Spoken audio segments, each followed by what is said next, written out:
puisque Michael et Sarah rentrent pour la naissance, part. C'est ce que ma belle-mère m'a déclaré d'une voix glaciale. Son fils aîné et sa femme devaient arriver sous 3 jours. Moi, partir, ai-je demandé, confuse et abasourdi. Oui, nous n'avons plus besoin d'une autre figure maternelle. Tu es de trop depuis un bon moment déjà. Michael et sa famille vont vivre ici, alors fais en sorte d'être parti d'ici demain, a-t-elle continué. Je savais que je n'avais jamais été vraiment accepté dans cette famille depuis le jour de mon mariage. Traité comme une épouse, certes, mais jamais je n'aurais imaginé qu'il me dirait de partir. Espèce de stérile. On t'a permis de savoir ce que c'était que d'élever un enfant. Sois reconnaissante. Nous n'avons plus aucune obligation de t'entretenir. On dirait que Simon en a marre de toi aussi. Simon aussi? J'ai dégluti difficilement. Si ce n'était pas une conspiration entre ma belle-mère et Michael, alors je n'avais plus à prendre de gants avec mon mari.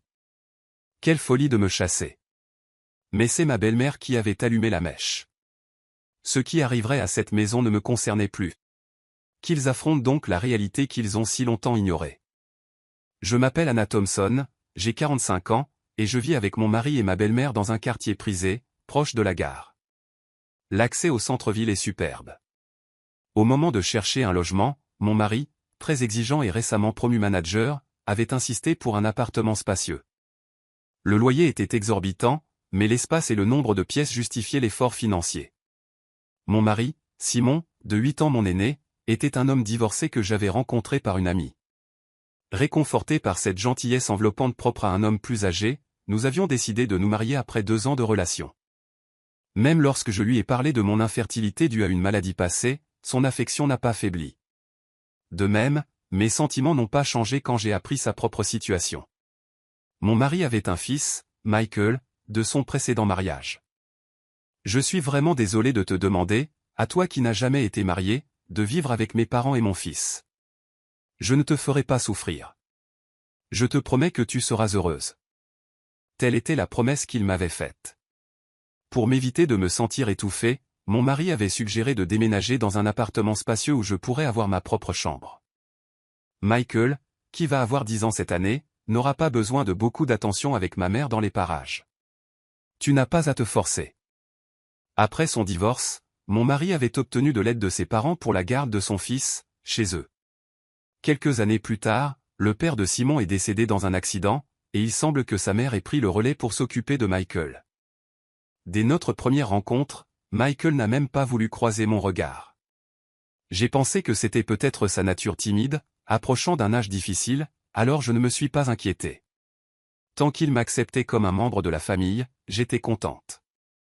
Ma belle-mère était une personne calme et raffinée. Lorsque je lui ai rendu visite pour me présenter officiellement après nos fiançailles, elle m'a traité avec une telle politesse que j'ai pensé que nous nous entendrions bien en vivant ensemble. Je continuerai à préparer les repas comme je l'ai toujours fait. Simon rentre tard, donc ce n'est pas grave si nous mangeons à des heures différentes, n'est-ce pas, Anna? Je te laisse le ménage et la lessive. Très bien, faisons bon ménage. Après le mariage, j'ai quitté mon emploi à plein temps à la pharmacie pour un poste à temps partiel en raison de la répartition des tâches ménagères. Je commençais le travail un peu plus tard le matin, donc je ne rentrais pas avant près de 20 heures. Le dîner était toujours prêt quand j'arrivais, ce qui me confortait dans l'idée de vivre ensemble. Ma belle-mère et Michael dînaient généralement avant mon retour, donc je mangeais toujours seul. Même après mon mariage, j'ai parfois ressenti une sorte de « c'est tout », mais j'ai fini par accepter que c'était notre style de vie familial. En réalité, depuis le début, ma belle-mère ne m'avait jamais vraiment apprécié et ne m'avait jamais considéré comme faisant partie de la famille. Michael, la journée d'activité de l'école est avant l'été, n'est-ce pas? C'est quand? On va tous venir te voir. Quelque temps après mon mariage, j'ai essayé de briser la glace avec Michael, qui ne s'était toujours pas ouvert à moi. Non, je veux dire. Alors que Michael hésitait, ma belle-mère est intervenue. Nous irons, juste Simon et moi. Anna, tu n'as pas besoin de t'en préoccuper. J'ai mal interprété ses paroles, pensant qu'elle était simplement prévenante. Je peux prendre un jour de congé. Allons-y tous ensemble. Ce n'est pas la peine. Tu es la femme de Simon. Et la famille de Mick, ça a toujours été Simon et moi. J'ai été légèrement, non, assez choqué. Quand j'en ai parlé à mon mari le soir, il m'a dit: Maman est très attachée à Michael.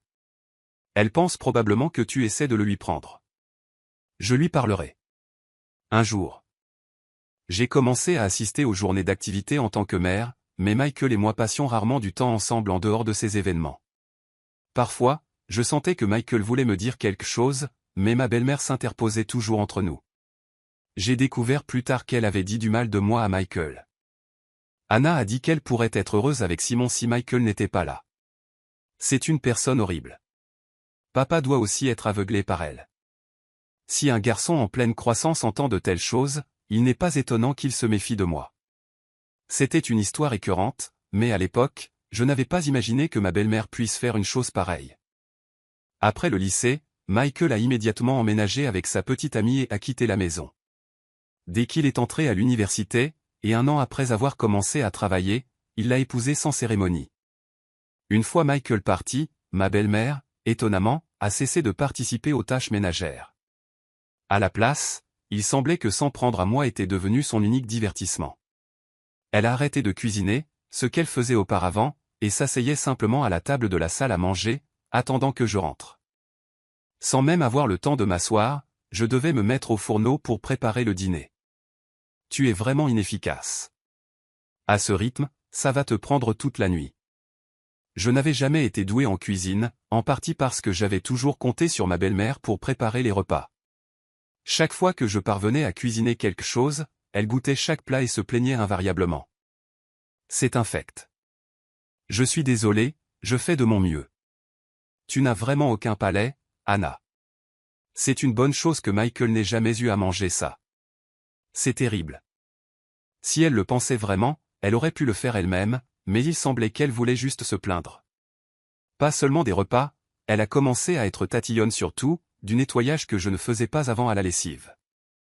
Pourquoi y a-t-il autant de plis sur le linge? Tu dois passer l'aspirateur dans les moindres recoins. Tu ne sais vraiment rien faire correctement. Tes parents ne t'ont rien appris. Sur ce, ma belle-mère soupirait en me regardant, rabaissée. Elle parlait même de ma famille. Je serrais les poings de frustration. Je ne sais pas comment tu as réussi à séduire Simon, mais je ne te trouve pas beaucoup de charme en tant que femme. Et elle concluait toujours par la même phrase. Si tu n'étais pas venu, Michael ne serait jamais parti. Je comprenais qu'il y avait un vide béant dans son cœur depuis le départ de Michael. C'était peut-être ce qu'on appelle le syndrome du nid vide. Si s'en prendre à moi lui faisait du bien, c'est ce que je me disais pour endurer.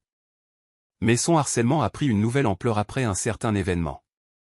Cet événement fut l'annonce de la grossesse de Sarah, la femme de Michael.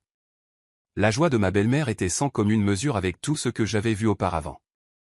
C'est le bébé de Michael. Il sera adorable, c'est sûr. Oui, ce sera mon premier petit-fils.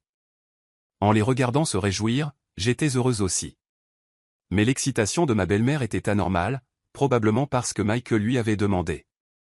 Mamie, est-ce que Sarah peut venir accoucher chez toi? La famille de Sarah habite à 1 heure d'avion. Et comme il n'avait personne d'autre sur qui compter ici, ils se sont tournés vers nous. Évidemment, ma belle-mère n'allait pas refuser la demande de Michael. Les appels téléphoniques de Michael sont devenus fréquents, et son excitation a atteint des sommets. Le lendemain de la nouvelle, elle a commencé les préparatifs avec enthousiasme. Vider la chambre de Michael, préparer la literie, faire une liste d'articles de puériculture. C'était comme la fièvre de l'arrière-petit-enfant. Naturellement, j'ai dû m'y mettre aussi. Quand je rentrais du travail. Anna, j'ai passé l'aspirateur dans la chambre de Michael. Tu dois donc laver les sols, faire les vitres et s'il te plaît, cirer le parquet. Ce week-end, nous allions au grand magasin pour voir les berceaux. Nettoyer et cirer le soir était éprouvant, surtout après une longue journée de travail. Si je songeais à bâcler le travail, on me disait de tout recommencer. De plus, ma belle-mère a commencé à me demander de l'argent. Et avant même que je m'en rende compte, la maison débordait d'affaires pour bébé. Anna, j'ai besoin que tu retires de l'argent demain. Il y a encore des choses que je veux préparer pour le bébé. N'est-ce pas du gaspillage de préparer autant de choses alors que Sarah et Michael ne sont même pas arrivés? Ne devrions-nous pas attendre et choisir avec eux? J'avais voulu répondre aux demandes de ma belle-mère, mais j'étais troublé par ces dépenses incessantes. Comment peux-tu être si froide? C'est le petit-fils de Simon. Ah, c'est vrai. Tu n'as pas de lien de sang avec Michael. Tu t'en fiches, n'est-ce pas? Ce n'est pas vrai. S'il vous plaît, ne dites pas ça. Je pensais juste que Sarah voudrait peut-être choisir les choses elle-même.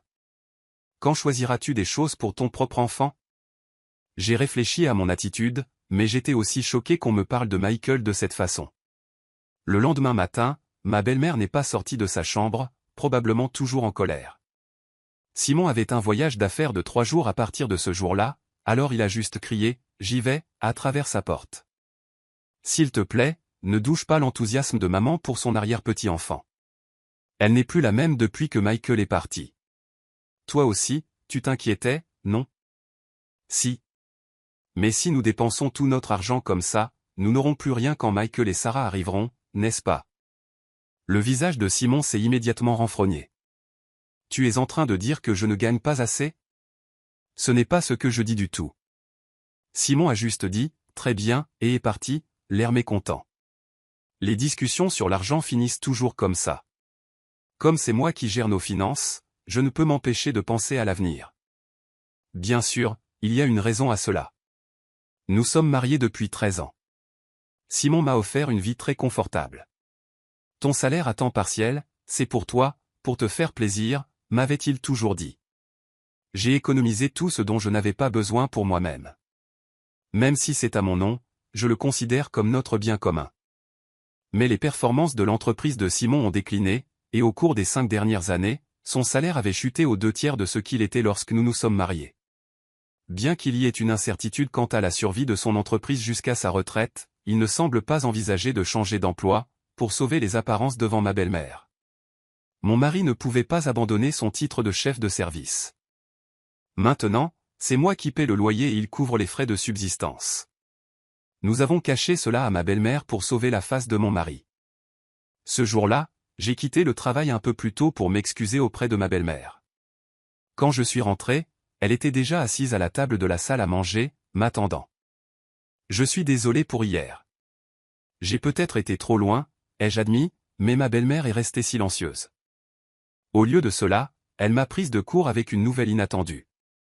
Michael et Sarah rentrent pour la naissance. Pas, s'il te plaît. Ma belle-mère a déclaré cela d'un ton glacial. Le fils aîné et sa femme devaient arriver dans 3 jours. Perplexe et abasourdi, j'ai demandé, je dois partir? Elle a affirmé, oui, nous n'avons plus besoin d'une autre figure maternelle. Tu es de trop depuis un moment. Michael et sa famille vont vivre ici. Fais en sorte d'être parti d'ici demain. La réalisation m'a frappé de plein fouet. Je n'avais jamais été vraiment accepté dans la famille. J'avais toujours été traité comme une étrangère. La nouvelle du retour de Michael pour la naissance le rendait évident. Espèce de stérile, a continué ma belle-mère. On t'a permis de savoir ce que c'était que d'élever un enfant. Sois reconnaissante. Nous n'avons plus aucune obligation de t'entretenir. On dirait que Simon en a marre de toi aussi. Peut-être qu'il s'entend bien avec une nouvelle petite amie alors qu'il est. Choqué, j'ai dégluti difficilement. Contemplant la possibilité que ma relation avec mon mari se soit distendue. Serait-ce un piège dans lequel je suis tombé? Pensant que mon mari ne ferait jamais ça. Je me suis souvenu que jusqu'à il y a 1 an, il n'avait jamais eu de voyage d'affaires de plusieurs nuits. Très bien, je dîne dehors ce soir, ai-je dit, attrapant mon sac et quittant la maison pour marcher sans but. J'avais besoin de calmer mon cœur violemment secoué. Inquiète pour mon mari, j'ai essayé d'appeler son portable malgré les paroles de ma belle-mère. Je voulais toujours lui parler, mais il n'a pas répondu. Peu importe combien de fois j'ai sonné. J'ai appelé son bureau, pour apprendre qu'il avait pris quelques jours de congé. Les mots de ma belle-mère ont commencé à résonner plus vrais. Pouvait-il vraiment être en voyage avec une autre femme? Des pensées sombres ont envahi mon esprit et je me suis retrouvé submergé par l'émotion. Les larmes coulant sur mon visage. En titubant, j'ai remarqué la taverne derrière la gare. Un endroit où nous allions souvent lorsque nous venions d'emménager ici. Elle est toujours là, ai-je pensé en entrant. Bonsoir. L'expression du patron de la taverne s'est brièvement assombrie en me voyant. Puis il a hoché la tête en signe de reconnaissance. Bonsoir, ça fait longtemps. Ça fait environ 8 ans. Je venais souvent ici avec mon mari, ai-je dit. Oui, ça fait un bail. Je me souviens de vous, a-t-il répondu. Je n'ai pas pu m'empêcher de sourire, ressentant un sentiment de soulagement. Je peux avoir une bière et une assiette de poulet grillé, s'il vous plaît? Le patron, un homme de peu de mots, comme toujours, a hoché la tête. Tout en sirotant la bière fraîche et en savourant le poulet grillé, j'ai sorti mon téléphone portable et l'écran de veille s'est allumé avec une photo de nous lorsque Michael a eu 18 ans. Élégant dans le costume ajusté que nous avions choisi ensemble, je souhaitais que nous soyons plus proches en tant que famille. La bière a coulé dans ma gorge, emportant la fatigue de la journée. Pourrais-je vraiment déménager demain? En réfléchissant aux prochaines étapes, j'ai cherché des entreprises de déménagement, en trouvant une pour le lendemain. J'ai aussi cherché des acheteurs de bric-à-brac et j'ai sauvegardé 2 entreprises dans mes favoris. Changer l'écran de veille de mon téléphone semblait m'avoir complètement éclairci les idées. La bière et le poulet grillé avaient un goût exceptionnel. J'ai décidé de réfléchir à tout une fois rentré. En quittant la taverne, on m'a appelé par derrière. Une jeune serveuse de la taverne courait vers moi. « Excusez-moi, vous êtes Madame Thompson ? J'ai remarqué l'écran de veille de votre téléphone, a-t-elle dit. Confirmant mon identité, elle m'a lâché une bombe. Mon mari avait une liaison avec l'une de leurs employées. Nous avons échangé nos coordonnées et elle m'a promis de me tenir informé. Les paroles de ma belle-mère semblaient être vraies. Au lieu de la tristesse, une colère féroce a monté en moi. Il était temps d'affronter cela. En réservant un rendez-vous avec une société de déménagement, j'ai résolu de déménager ce jour-là. Si ce n'était pas une conspiration et que ma belle-mère et Michael étaient vraiment impliqués, alors je n'avais plus à honorer mon mari. En rentrant chez moi, j'ai fait mes bagages jusqu'à minuit. Sans hésitation, les déménageurs sont arrivés à l'heure et j'ai clairement indiqué que je partais. Comme demandé, ils ont tout pris ce que j'avais acheté, effaçant toute trace de ma présence. Ma belle-mère a paniqué, mais j'étais résolu. Je prends tout ce que j'ai acheté. Vous pourrez commencer une toute nouvelle vie demain, ai-je déclaré en réprimant un rire. Ignorant ces protestations, j'ai fait tout sortir. Ma belle-mère s'est plainte bruyamment aux déménageurs, mais elle ne pouvait rien faire. Les seuls objets restants dans la maison étaient des piles d'affaires pour bébé et sa vieille commode d'avant le mariage. Eh bien, je vous dis adieu. Il ne devrait plus rester aucune trace de moi, alors profitez de votre vie avec Simon, Michael et sa famille, ai-je déclaré, la laissant assise là, stupéfaite. Plaçant les clés sur la table, j'ai quitté l'appartement. Les déménageurs ont gardé mes affaires en garde-meuble et j'ai décidé de rester chez une collègue célibataire pendant quelque temps. Avec le sentiment du devoir accompli, j'ai dormi profondément cette nuit-là. Une semaine plus tard, j'ai enfin eu des nouvelles de mon mari. Je me demandais s'il complotait avec cette autre femme. Pendant que mon mari traînait des pieds, j'ai reçu un appel de la jeune femme de la taverne. J'ai pris une bonne photo, je vous l'envoie. Sur la photo, mon mari draguait une femme pas si jeune à la taverne. Peut-être par sens de la justice, la jeune femme avait dû les suivre après la fermeture. Il y avait aussi une photo jointe de 2 entrant dans un hôtel. Même dans des moments pareils, l'adultère continue, ai-je pensé, et le peu d'affection qu'il me restait pour mon mari s'est dissipé. J'ai demandé le nom de la femme et j'ai fait rechercher son adresse. Le lendemain, armé de toutes les preuves de l'adultère, mon mari a appelé. « Anna, où es-tu? Michael et sa famille sont là aussi. Tu ne vas pas bientôt rentrer? Non, je ne reviens pas. Ta mère m'a dit de partir. J'en ai fini ici. Michael et sa famille vont vivre avec vous maintenant, n'est-ce pas? Je le savais. Michael et sa famille étaient à court d'argent et cherchaient à s'installer chez nous. J'ai entendu dire qu'après avoir obtenu leur diplôme d'une école professionnelle, ils ont enchaîné les petits boulots et travaillent maintenant à temps partiel. Non. Je veux que tu reviennes, Anna. Je suis allé à la pharmacie et ils m'ont dit que tu étais en congé. Tu as trouvé un endroit où loger? Oui, je vais bien. Ne t'inquiète pas pour moi. Ta mère et Michael ne m'aimaient pas, n'est-ce pas? Je suppose qu'ils sont heureux d'avoir l'endroit pour eux sans moi. Ma remarque sarcastique a laissé mon mari sans voix. Il savait que sa mère et Michael ne m'avaient jamais accepté comme membre de la famille, mais il faisait semblant de ne pas le voir. Bon, d'accord. J'ai quelque chose à te dire, alors je reviendrai une fois. Mon mari a répondu avec un « s'il te plaît », soulagé dans la voix. Quelques jours plus tard, je suis retourné à la maison pour la première fois depuis longtemps. Quelques nouveaux meubles et appareils électroménagers s'y trouvaient. Quand Michael et Sarah m'ont vu, ils ont juste hoché la tête depuis leur siège sur le canapé sans se lever. Alors que je prenais place, ma belle-mère m'a foudroyé du regard. L'atmosphère était tendue, et juste au moment où je pensais en finir rapidement et partir, Michael a pris la parole. « Qu'est-ce que tu fais ici? Tu as tout pris dans la maison. Quel genre de monstre fait ça? Papa t'a entretenu et tu as eu la vie facile. » J'ai soupiré. J'ai tout pris parce que j'ai tout payé.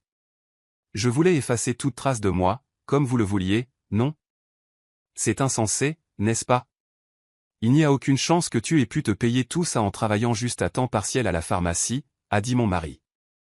Quand je l'ai regardé, il a commencé à parler comme s'il s'était résigné. Nous nous en sortions avec ce Cana et moi gagnons tous les deux depuis un petit moment maintenant.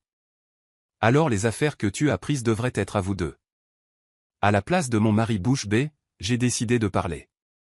L'entreprise de Simon va mal, et son salaire a chuté. C'est pourquoi, depuis 5 ans, c'est moi qui comble ce qui manque. Mais ce n'était pas assez, et maintenant c'est moi qui paie notre loyer. Ma belle-mère a regardé mon mari avec surprise. Je ne suis pas juste à temps partiel, je suis pharmacienne à temps partiel, et le salaire est assez bon.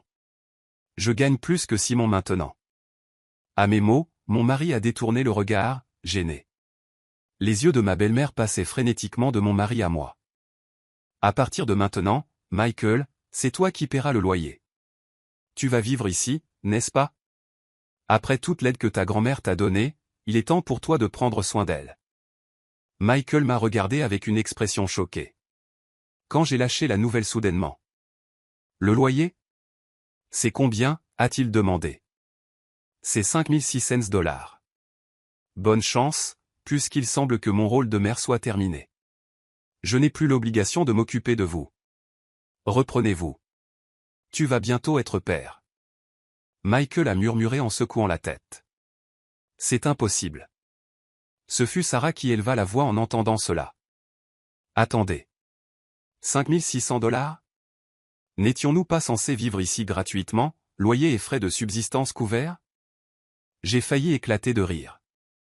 Ne t'inquiète pas, Sarah. Vous pouvez déménager dans un endroit moins cher. Simon gagne toujours un salaire décent. En entendant cela, le visage de Sarah s'est un peu détendu. Oh, puisque je vais te quitter, Simon, la vie risque d'être dure avec ta maîtresse, hein? À ces mots, Sarah a finalement fondu en larmes. Ce fut mon mari qui paniqua. Quoi? De quoi tu parles? Sarah a répondu, oh, ta mère m'a parlé de la nouvelle femme. Je suppose qu'il est temps de mettre fin à mon rôle d'épouse aussi.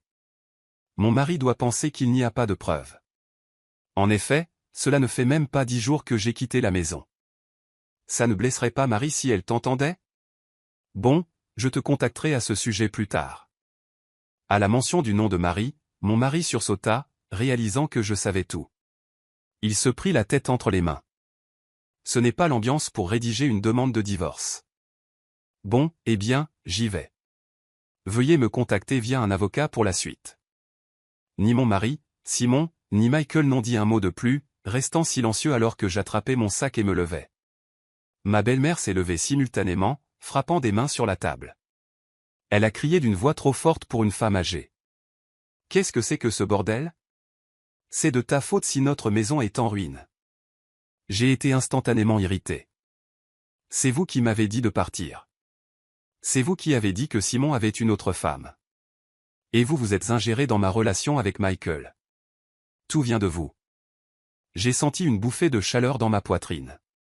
J'ai regretté de ne pas avoir été plus assertive dans ma relation avec Michael, de m'être retenu à cause de ma belle-mère. Michael n'a rien à voir là-dedans. Il est temps pour toi d'assumer, Simon. Il traverse une période difficile. Tu devrais le soutenir en tant qu'épouse, prendre tes responsabilités en tant que membre de la famille. De quoi parle-t-elle?